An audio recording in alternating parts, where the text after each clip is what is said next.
Howdy, and thanks for clicking into my video for today. I appreciate you greatly. Two little pieces of business, and then we will get into today's video. So, business piece number one, hit that like button down below. Really helps out the channel. Business piece number two, this video is sponsored by Falcon Internet. Falcon Internet has been my host for the better portion of 10 years. They host my website and my box. If you need an application built, you need a database built, you need a website built, Mark at Falcon Internet is your toy. Go look him up and he will hook you up. Link down below in the description. All right, let's get into today's video. So the story, this happened about 1989. I had moved to Boston and had been there for about 4 or 5 months when this event actually took place. However, in order to get to that point, I have to do a little backstory. So I got hired by Boston University Theater as a stagehand, and I needed to live very close to the theater. And the only place that I could live cheaply was at my grandmother's place in Roxbury, which is actually 2 miles from the theater. Or 2+ miles from the theater. And you can just basically jump on the number 1 bus or get to Dudley Station from my grandmother's house and take the number 1 bus all the way to Huntington Ave and then get off the bus and I'd be right at work. It was like a 40-minute bus ride. Easy beans. And this is one of my very first jobs before I started college.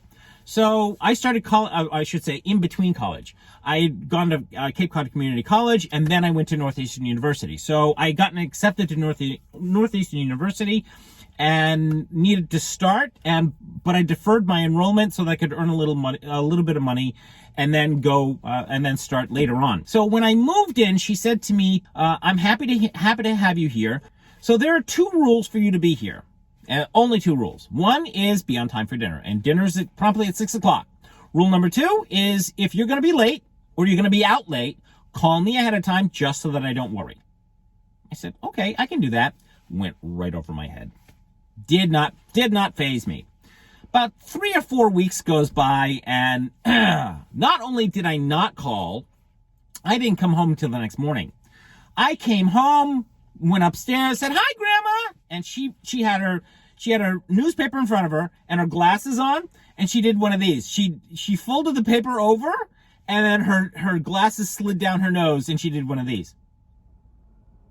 I'm not going to repeat the word that she used because some people may find that offensive, but it begins with an N, and she said to me, "Listen, you little what are my 2 rules?"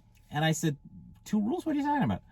She said, "What are my 2 rules for you to be here?" And I said, "Rules? What are you talking about?" She said, "I'm going to help you out. This is the only help I'm going to give you.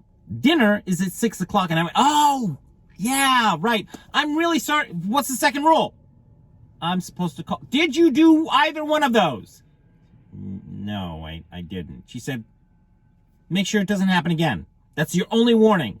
And then I sat down and then we talked and like water off a duck, you know? Couple of weeks goes by. It's a Friday night. I go out with my friends and I hang out, yada, yada, yada. And I don't come home until Sunday. Now, I need to give you a tiny little visual reference of what my grandmother's house looks like. It's a triple-decker in Roxbury. I was on the first floor. I had the whole first floor to myself. She was on the second floor, and that was her living space and her kitchen. And the third floor was where my uncles were staying. There's a back stairwell, an outside stairwell to get into the kitchen on the back side of the house. So there's no other way to get onto the second floor except through the first floor or that door in the back. And I got to the front door and went, "Oh shit. Oh my God." Not only did I not call her, I clearly broke both rules. Oops, not cool. So I decide, I'll go up the back stairwell and then, go down into my bedroom and then make lots of noise. And then, she'll think that I've been there the whole time and that'll be fine.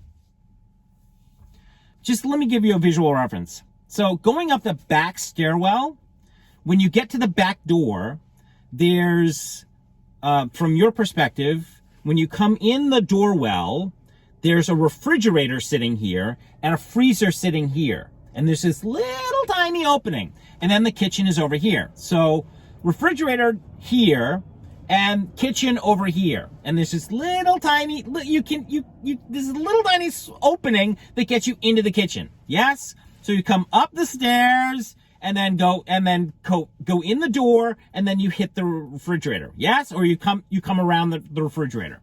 Are you with me? So you basically can't see the kitchen until you're in that little opening. I come up the back stairs. I creep up the back stairs. I'm not making any noise. I get to the back door. I unlock the back door. No noise at all. I think I'm being Mr. 007, super secret quiet. And I open the door. Again, no noise, no creaks, no nothing. I come around the refrigerator, hard and fast, right into a 6-inch knife. Right there. And my grandmother is 5'3" tops. I'm 5'11". So she like comes up to here on me. And she's got this knife pointed right at me.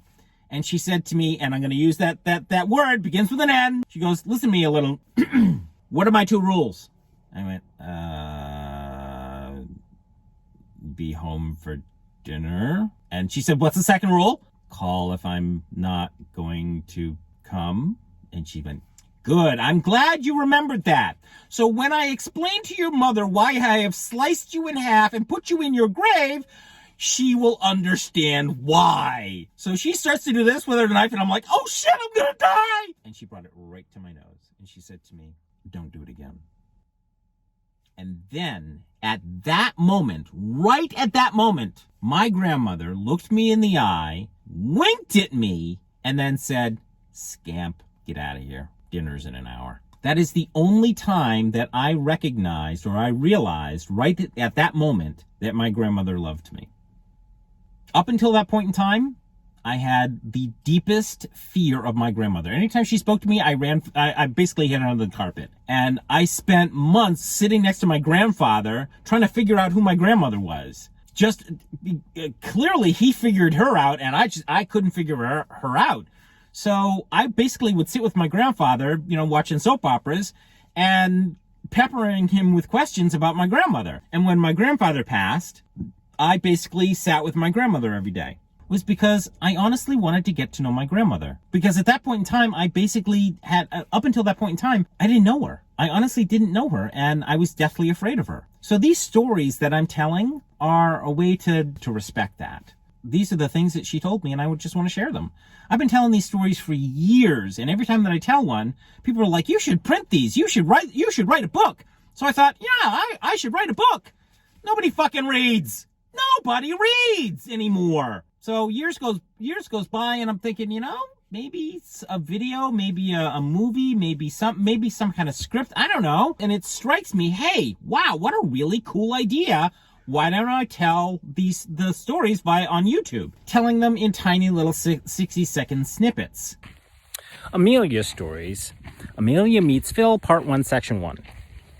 My grandmother came into this world as Amelia Bold, later married as Amelia McClenny, and then later married again as Amelia Harris. Now, that was not my original intention. My original intention was to create long-format videos. And what I discovered is that most people don't want to read. No, most people don't want to sit through, a 20-minute video of me telling you this story. But that's it, kiddies. That is the show for today.